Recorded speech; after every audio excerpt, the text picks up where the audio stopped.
The views and opinions expressed in these historical letters that may contain vernacular used in the World War II era, the post-war era, and the Cold War era do not reflect the views and opinions of any of the individuals involved with this project, including, but not limited to, the podcast's creators.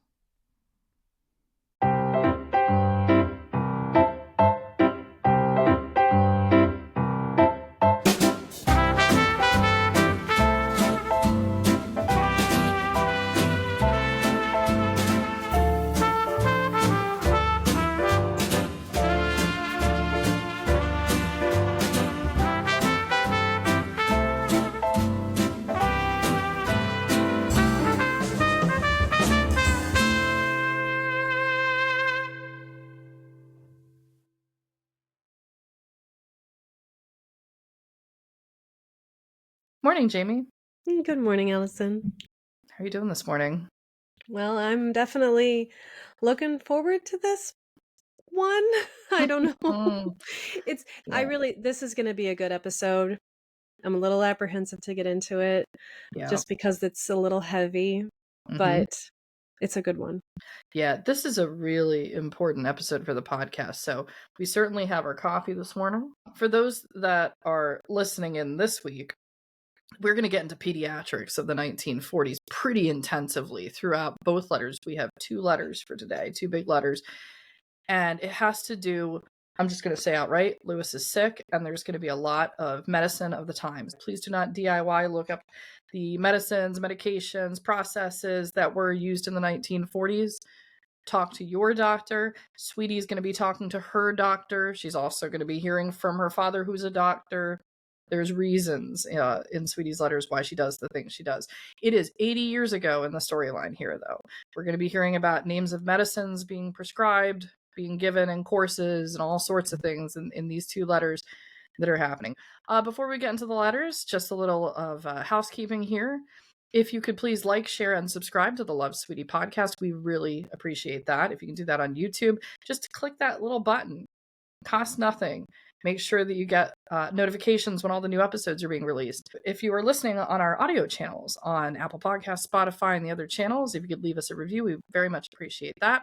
Welcome to all of our new listeners on those channels. And then, of course, if you would like to get more information about Sweetie's story, catch up on other episodes, go through the scrapbook, see some of the pictures, check out our website at www.lovesweetiepodcast.com. Without further ado, Jamie, I think we're just going to jump right into the first letter. We're going to pick up the story in April of 1947 where we left it. We're now on April 11th.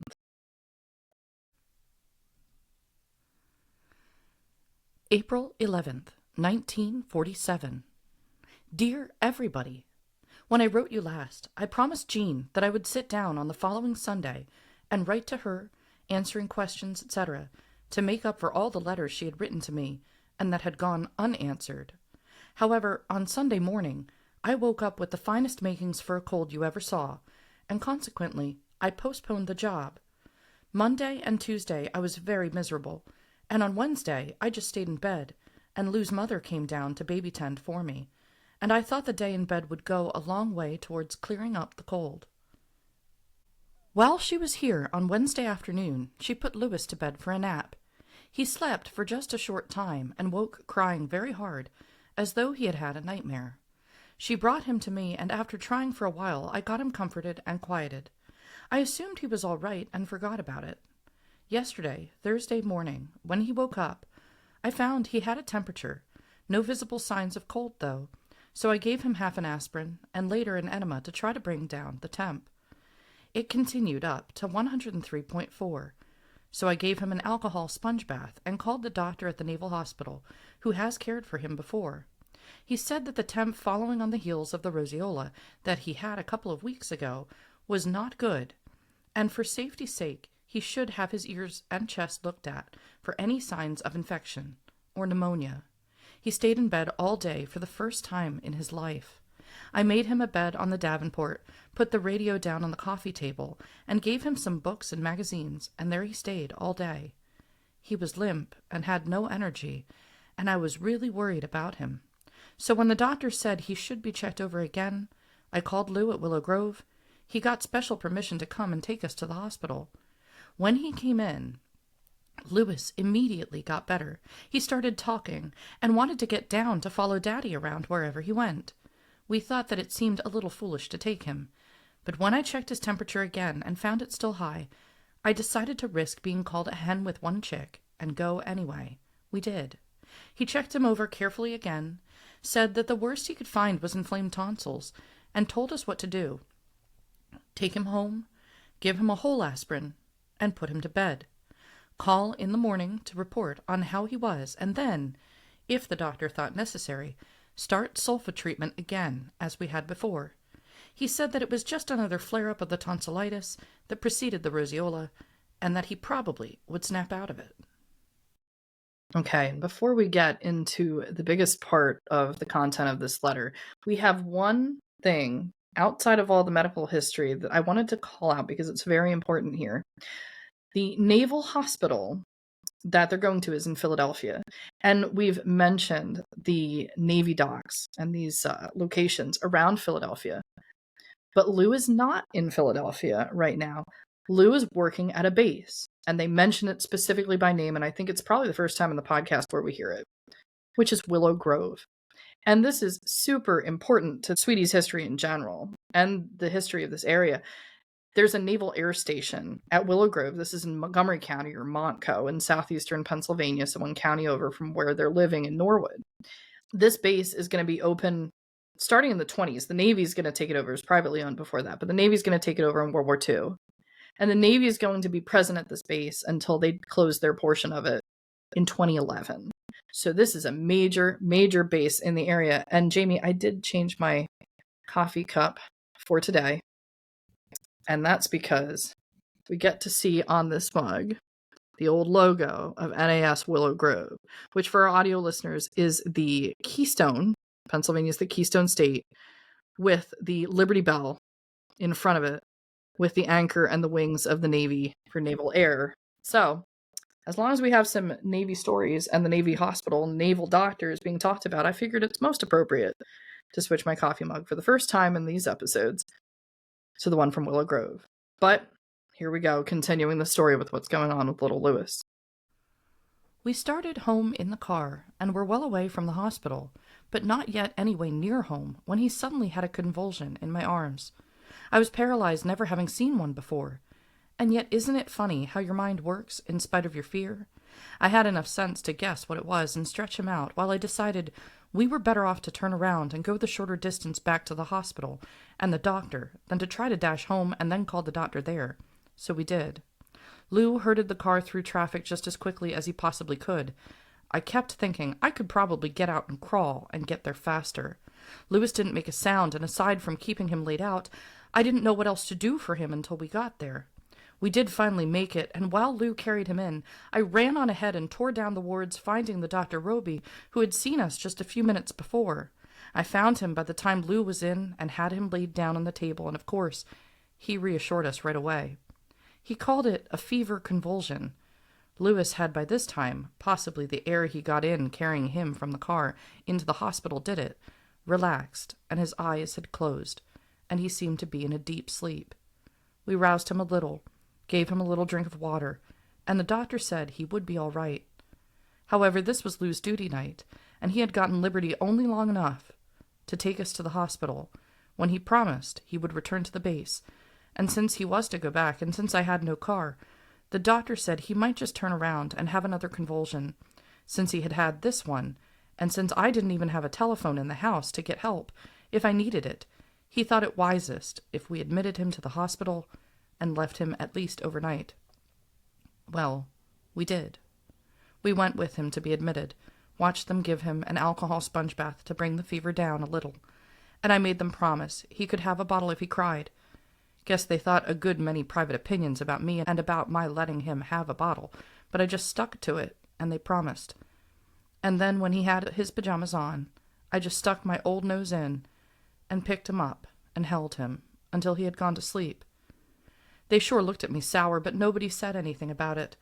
So I held him and lulled him till he went to sleep, and then I laid him down in the crib and left. At least he didn't cry when we left. and maybe it helped him to go to sleep on my lap. I know it made me feel better than to go and leave him fretting. It is just now 7, and I haven't yet called in to see about him yet, but I will soon, and then I'll drop you a card. But I thought I'd write this much now and get it off. I'm going to call Dr. Roby at 11:15 and see what he says about bringing him home. My cold is still bad, and I'd hate to bring him home and reinfect him with a cold germ so this could happen all over again, so maybe we'll leave him another night. I'm sure he'll get every care there that I could give him, and I can go see him this afternoon to check for myself too. I hated to leave him, but my conscience said it was the thing to do. We do live in town, but when it comes to getting to the hospital without a car in a hurry, we might as well have a rural route number. On the way home, something happened to the left rear wheel of the car. I'm no mechanic, but from the way it started to drag and bind, I'd guess that it was either the brakes or the wheel bearings. We got it as far as a garage, and then Lou had to borrow Elizabeth's car to make the trip back to Willow Grove. I'll stop now for a while. I'll call the hospital at 8, and I'll get a card off to Daddy and Jean, at least, to tell you how he is. All right, so this is the first big portion of the story here. My goodness. When it rains, it pours. Mm-hmm. To have, her only son, her firstborn, going through this medical, it's an emergency. Like, and it's not something she's ever had to deal with before. And it's very hard when it's your own child. And then, to have to leave him, to have to make that decision, and she did take this obviously into consideration, like all of the factors, and made him as comfortable, despite the nurses giving her the stink eye about the bottle and rocking him to sleep. She still made him as comfortable as possible. And I can understand the decision that she made. It's so odd to think about in that time period. There was like an ambulance service. Like, this doesn't seem like this would have been something that she could have called and had somebody come to the house. Yeah, how can you call 911 with no phone? And unreliable transportation. He has the car. If she needs to get a car, she needs to borrow his sister's, borrow Dit's car. Then for the car to like have these problems, like as they're coming home. Goodness, I feel for her. I've had things with my own children that I've never had to leave her at the hospital by herself, but to have to go through that and not know what's going on and have to rely. And luckily the doctor was there, reassured her. I'm sure that she felt a lot better after that. Yeah. But oh my goodness, the poor woman. And then on top of all of this, she's dealing with her own medical. She's got her own problems. Yeah. Also, when she says, I'll call the hospital about 8, so she is going to get a call in. We know from a couple episodes ago that when a call needed to be placed by either her neighbor Dot or by her, they had to go to the phone booth outside.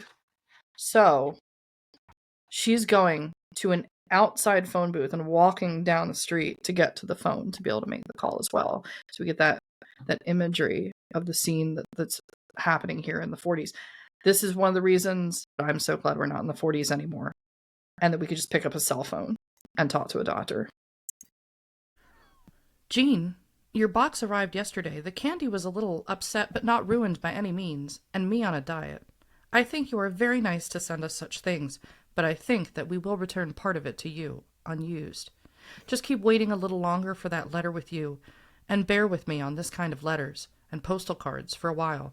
I'll probably be pretty well run ragged for a few more days, and then I'll try to do it soon. I meant to write to Daddy and Jean, thinking that Jean would contact Sister, and here I find from habit I've put all the carbons in, so you'll all hear of our woes. I'm pretty sure he'll be all right soon, though, as I said, on account of my cold, etc., we may leave him there for a day or two longer. At any rate, I'll drop you cards as soon as we can tell you anything more. Right. Love, Sweetie. Just called the hospital, talked to a nurse, who said he'd had a good night, ate a big breakfast, and his temperature is down to 100, and she doubted that they'd let him come home today.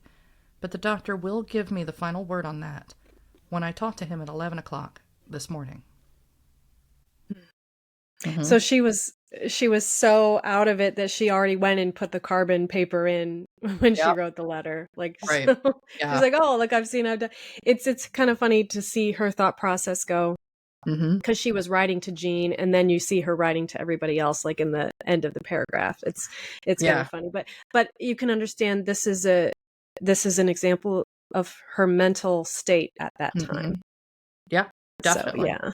And then we actually, Oh oh, yes, sorry, we go ahead. actually have One of the a cards. postcard. We do. So I'm going to let the text of what she sends in this message up, and then we'll show the postal card to everybody so they can get a good vision of what this was like. April 12th, 1947. Jean, Dr. Roby wouldn't let Lewis come home yesterday, though he'd had no temperature since noon. I went to see him during visiting hours. He cried so hard when we left. We're bringing him home tonight. The doctor said he was sure all trouble was caused by the slight cold, tonsillitis, and fever. Says he'll be okay, and I'm better too.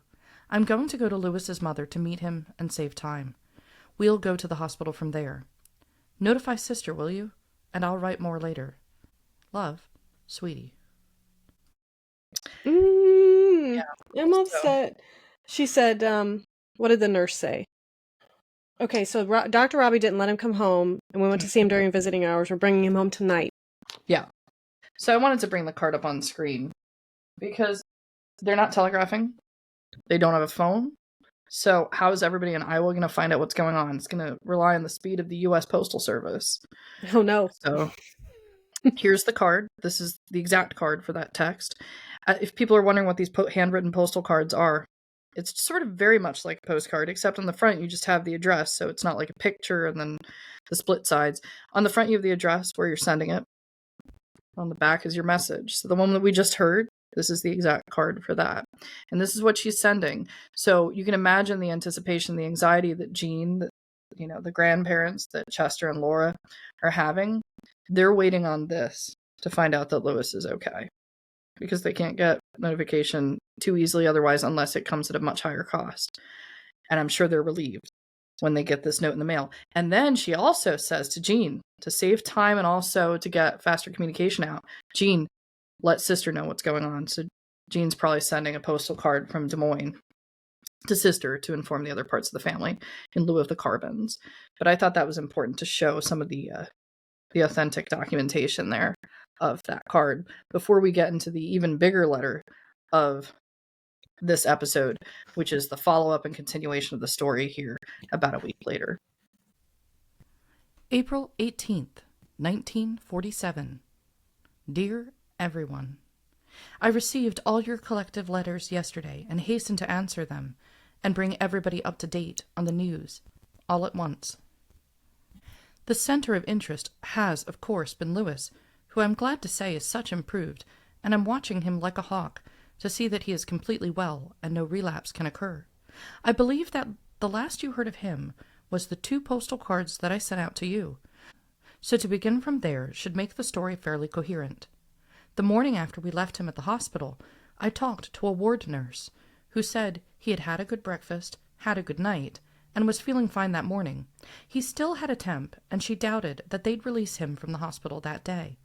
I talked to the doctor at about 11 that morning, who said he'd eaten a couple bites of breakfast, had had a good night, but that he was keeping him for another 24 hours before he let him come home. There had been no more convulsions after the one he had had on my lap in the car. Did I tell you that one was probably a 15-minute duration? He encouraged us to come and see him, which we did. I was half sick with a cold myself, and the ride to the hospital is a series of gaseous smells. We passed by about 3 refineries on the road, and by the time I got there, I had just time to dash to the ladies' room to get rid of my lunch before I went down the ward to see Lewis. Lou had gone on ahead of me and found him crying in the crib, had picked him up and was trying to comfort him when I got there. When he saw me, he really wailed for a while, though he was soon distracted by the toys provided for the kids. He was the only one in that ward, and felt terribly lonely and left out of things, though I understand that most of the nurses went in to play with him in trying to keep him happy. Visiting hours were 3 to 4, and at 4:30 or 4:45 we were still trying to tear ourselves away from him. They had promised to give him a bottle, and I asked for one, hoping to give him the bottle, and then slip out while he was taking it.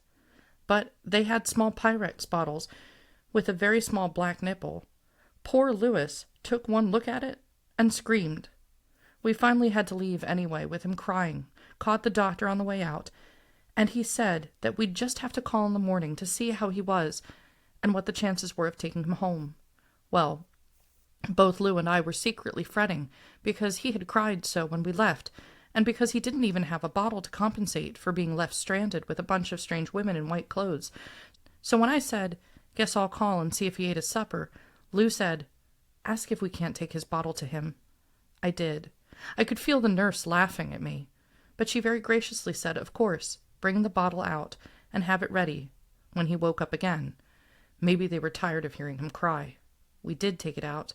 He had by then fallen asleep, but they told me later that he was glad to get it. I called on Saturday morning to see how he was. The doctors are there on Saturday just long enough to make their ward calls, and then they are through. So Dr. Roby said his temp had been down for 24 hours, and they thought it was safe for him to come home. We went and got him Saturday night when Lou got home, brought him home, and immediately put him to bed for the night. In the morning he was very pale and washed out, and of course I checked his temperature so often that when he saw me coming with the thermometer, he just sighed and turned over again. He seemed to forget in 2 short days in the hospital that he was supposed to take a nap in the afternoon. I have to hog-tie him to get him to sleep in the daytime at all. But he is sleeping at night better than he ever has. Monday and Tuesday he was terribly washed out, but Wednesday he just got better so fast and seemed so much brighter and more alert that I was greatly encouraged. Yesterday he seemed better still. Has lost his "Mama, hang-on-to-me-the-nurses-might-be-lookin." He's talked much more and played better, and I felt much better about him. He had a cold when we took him from the hospital, and I have since talked with Dr. Roby, who is confident that he is getting along all right. Okay, so there's the first part of this big letter that she's sent. Like, that is so stressful. Mhm. Like, having to leave him and listen to him cry. Right. I have difficulty hearing a baby cry anywhere around me and not wanting to pick up that baby and make that baby feel better. Yeah. So, I mean, the poor guy, he obviously was sick and this needed to happen, but still, that is such a terrible thing to go through as a mother. Mm-hmm. And I could be mistaken, but I can't recall a time in the letters where she's recounted that she's ever been away from him since he was born. And I'm pretty sure this is the first time. And if not the first time, it's an extremely rare occurrence, and she just hasn't recounted it before. But I think she'd make note of it, knowing Sweetie. This seems to be the first time that she's away from her son, and it bothers her no end. Oh, overnight. Mm-hmm. Because they have gone on dates and stuff like that where he was watched by Sydney or, know, so like, but this is overnight. He's sick. Yep. If he hadn't had that fever seizure, like that's something that does happen, that if some children get a fever, they will seize. Of course, she'd never seen it before and had no idea that it was even something that he did. But probably that scared her. Oh, like, I can't even imagine like dealing with that while you're at home alone. So him going there was good. And she does seem to think a lot about what the nurses might consider, but she's sticking to her guns. And Allison and I had discussed this. And the woman's intuition, especially a mother to her child whom she carried and whom she spends all of her time with, she knows what's best. Yeah. So I'm glad that she's raising him and taking care of him the way that she sees fit, even despite what other people might think. Yeah. And Lou's respect for that. And I think this is one of the best moments of Lou. Just recently we had probably maybe one of the worst moments of Lou in a previous episode. But in one of the best moments of Lou, he knows, because he's reading these letters, that she's been obsessing about the bottle. And he's the one that suggests, knowing she's thinking about it, knowing her so well, why don't we take the bottle over? Why don't we make that extra trip to make this better? And they do. And so good job on Lou for picking and up I'm so glad they had that car. Yeah. I'm so glad this is in April. Yep. So you can imagine, and he had to maneuver. Lou's really, he's supporting his wife too. You're right. Yep.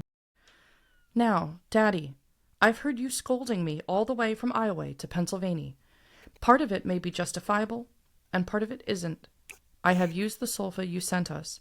When he has a cold and accompanying fever, I gave him a course of 6 to 8 doses of it every 4 hours, poking as much ginger ale, Pepsi Cola, and when I had them, soda bicarb tablets mashed in a spoon.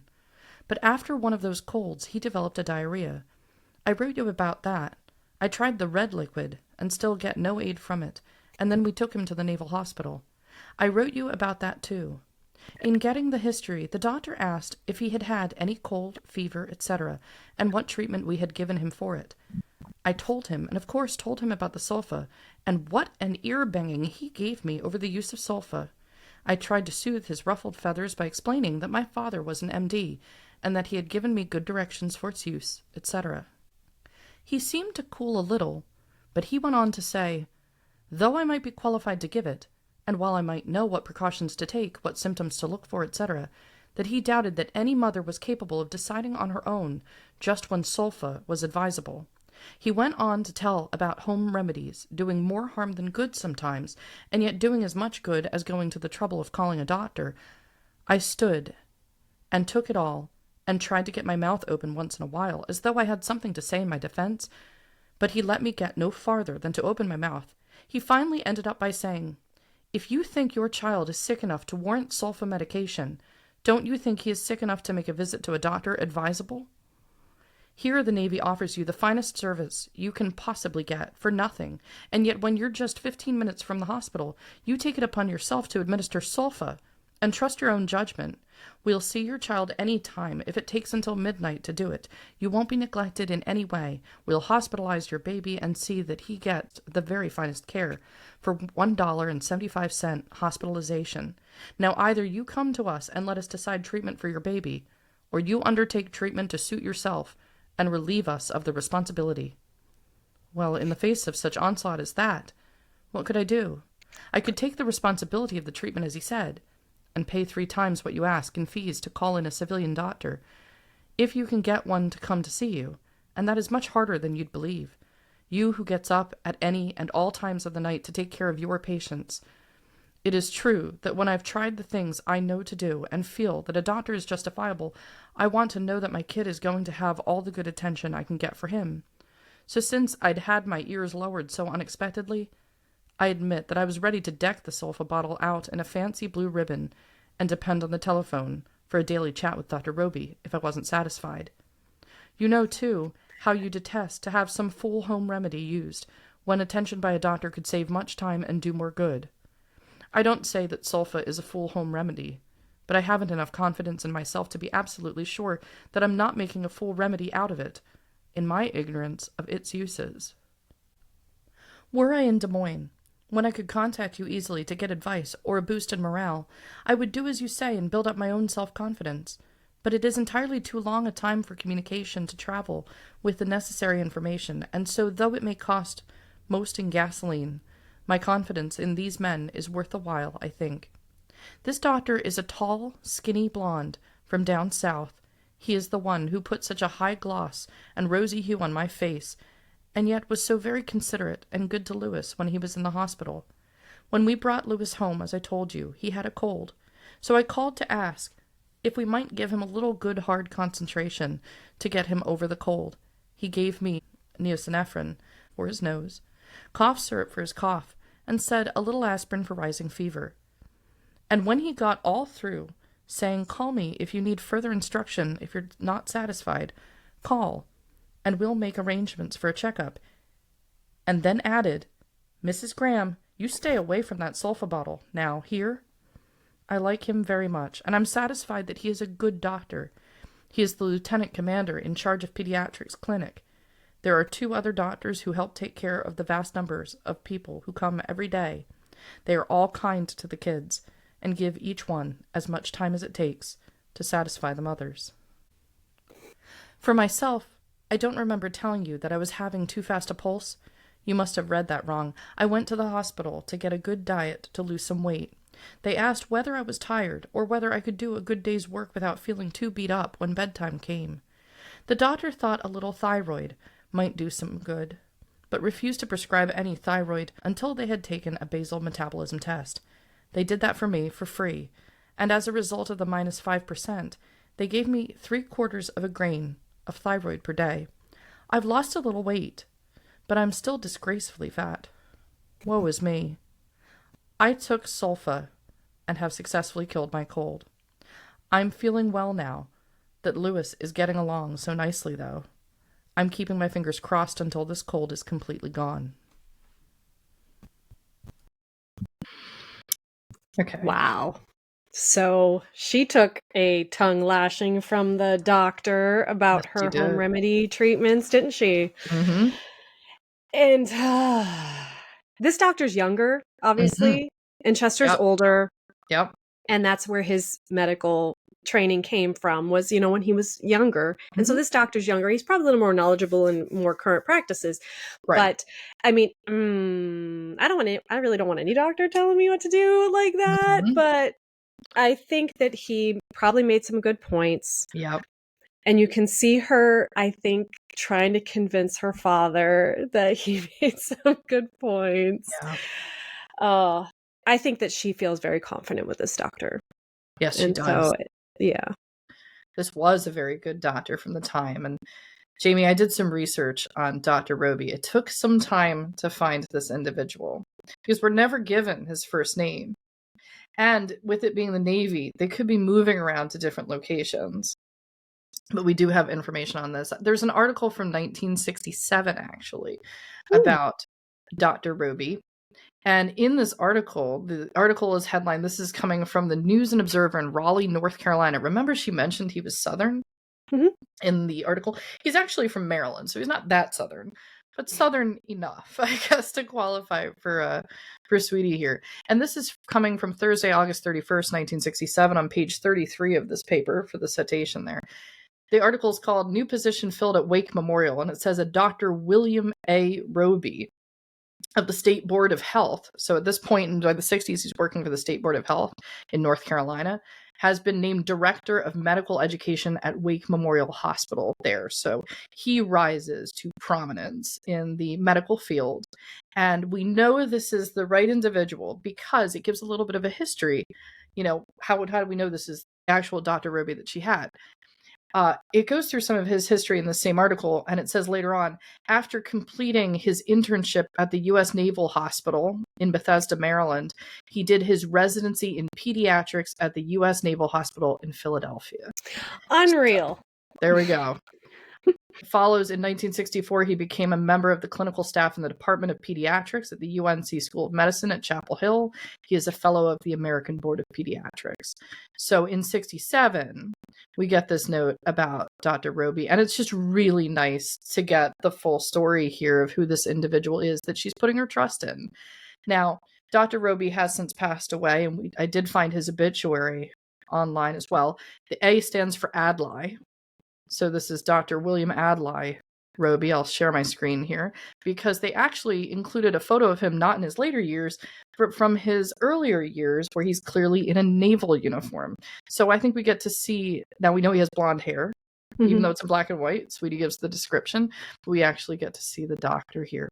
So this is Dr. Roby. Oh, look at that. Yep. He passed away in 2006. This is actually the obituary appearing from the News and Observer, Raleigh, North Carolina, Sunday, December 31st, 2006. Passed away at Rex Hospital following a brief illness on December 28th. Mentions he was born in Maryland, March 30th, 1919. And it goes on to give some of his information specific to World War II, which I think is important here. He went to the university. He attended Charles County Public Schools, that's in Maryland, the University of Maryland, and received his MD degree in 1942. So he had just recently graduated. This is only 5 years. So that wasn't that far. Yeah. Oh, well, I mean, 42 to 47. Yeah, 5 years. So he, by that time, had completed. Oh, neat. But he's more decorated from that. So he'd received his MD degree in 1942 from the George Washington University School of Medicine. He was commissioned as an officer in the U.S. Navy shortly before graduation, assigned to the original crew of the battleship USS New Jersey, and served in the Pacific for the majority of World War II. So he was an active doctor during the war. He remained in the Navy for 22 years. rising to the rank of captain, and before retiring, he served as brigade surgeon for the 1st Marine Brigade for the United States Marine Corps. And then he retires from the military to Raleigh in 1964. This picks up the story for where he joins the State Board of Health in North Carolina. And then we already heard that he was the director of medical education at Wake Medical Center. So as far as doctors go early on in their career that Sweetie can encounter in her lifetime taking care of little Lewis, I don't know. I don't think you can get much better than this. Honestly, and he was a pediatrician. Yep. Yeah, and so then he had a private practice. Yeah, I would say, like, now looking back, we can say that she had a very, very good doctor, and she put her faith in him. So, yeah, we were just talking about trusting her intuition. Her intuition was right on. This is a good doctor, even though he's young, and I'm sure Chester was like, "Oh, this young doctor." And Dr. Roby was a good doctor. So I'm really glad to take a moment and actually talk about who is, I think, very much could be classified as a hero of that generation. Serving active duty, World War II, going into pediatrics, working with the Marines, and then in the 60s, taking a position and always being involved in the improvement of pediatrics and taking care of the children. So cool. Awesome story there. But continuing on with Sweetie's story a little bit more. Oh, by the way, there's that note of about thyroid medication. She calls the medication thyroid. I think this is a nickname. There's no medication that I could find that was called thyroid, but it has something to do with, like, I think there's a lot of medications from that time that start with, like, THRYO something. Long names. It's medicine. So maybe some of our listeners, if they're related to the medical field, they can look into what exactly was being taken. It has something to do with diet, but she is just commonly calling it thyroid. And I double checked the letter just because it was like faint ink because of these carbon papers. 3 times she writes it, it specifically says thyroid. So if that sounds odd, it did sound odd to me as well. Not exactly sure what medicine that was back in the time, but it's probably a common name just for very long names of medicines that they were using then. Oh, yes, about the car. We were right in thinking that it was a bearing that had been ruined.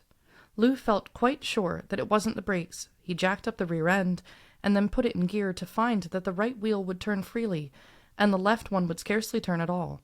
He had no way of pulling off the wheel, and so we took it to the garage where they did the work. Lou supervised, saw the broken bearing and had it replaced, the entire job, which included the new bearing and the brake linings for the front wheels, amounted to $27.50.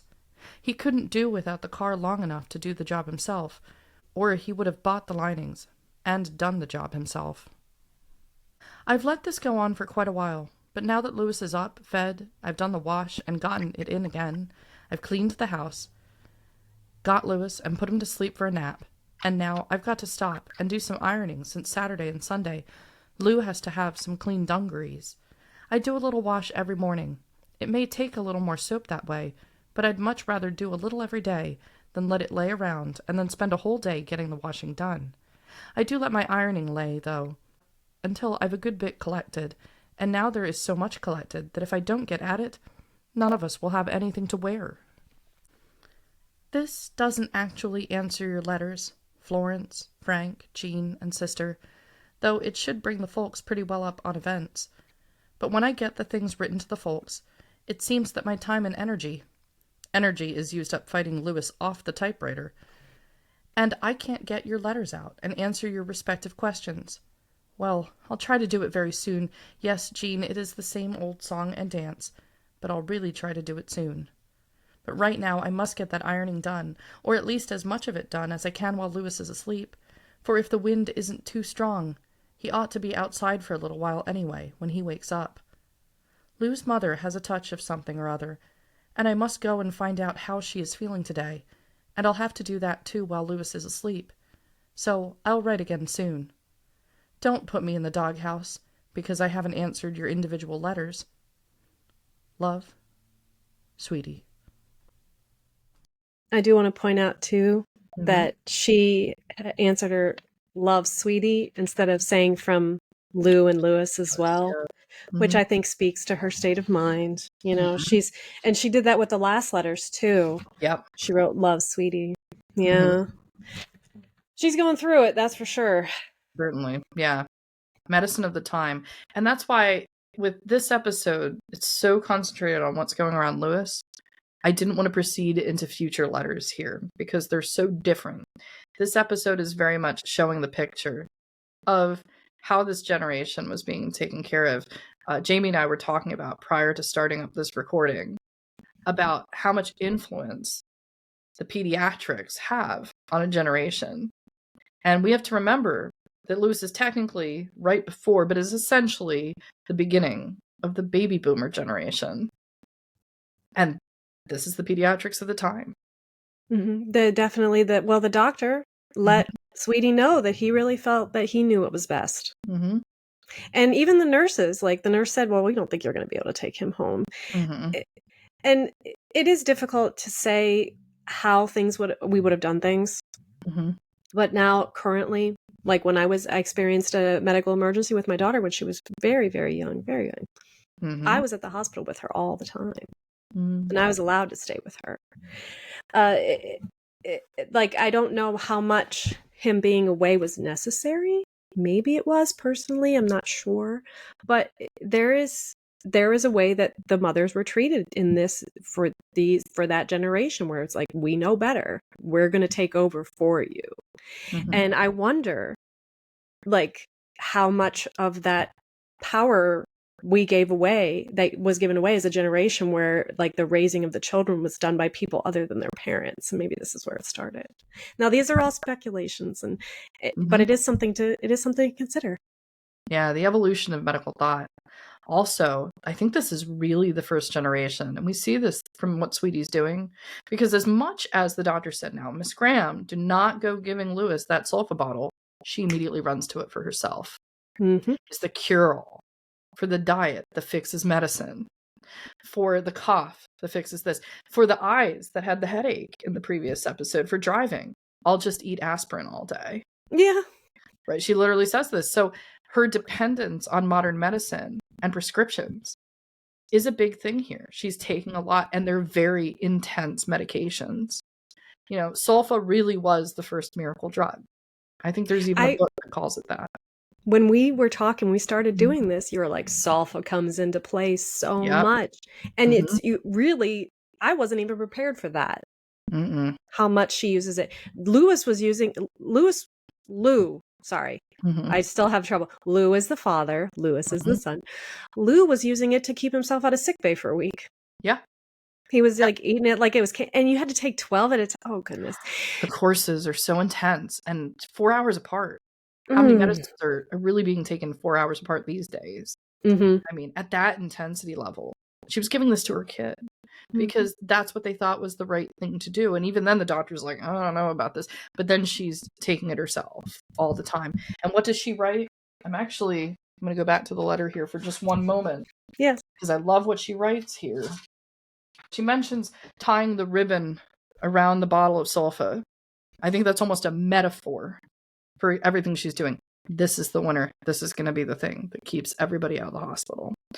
It was really seen that way. So, and today, we barely hear about it. So, it's interesting how times have changed. Yes. But that concludes our letters for this episode. In the next episode, we're going to switch gears. We're going to be, if you're listening to this and you're like, I need some more happiness to come in and a different change of pace, you're going to get it in episode 55. I'm going to do a little bit of a tease for next week's episode because it's so exciting. There's something that couples who got married in World War II may not have been able to do because of the war coming in and because of the war going on. So couples didn't have time to take big vacations. And of course, when people get married, there's a big vacation that usually immediately follows. This was suspended during World War II. Sweetie hasn't forgotten about this, and neither has Lou. We hope you tune in next week when Lou and Sweetie finally get to take their honeymoon. Bye.